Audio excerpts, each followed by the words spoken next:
Kam žmonėms reikalingas lygas?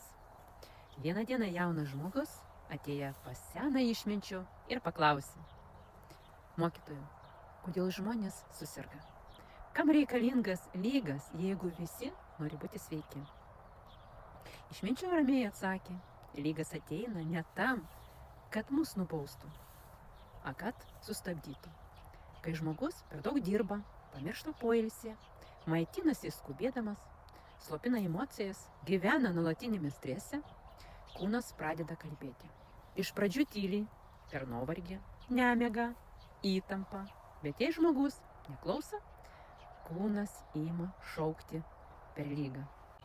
Bet ar galima gyventi taip, kad nesusirgtum, paklausė jaunuolis.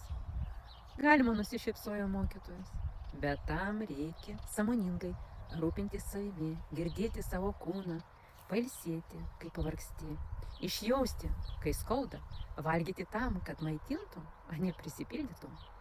Reikia draugauti su savimi, nekovoti. A jei jau susirgai? Su nerimu paklausė mokinys. Tada lyga tampa tavo mokytoju. Jie ateina ne bausti, o parodyti, kad kažkur pamiršai save.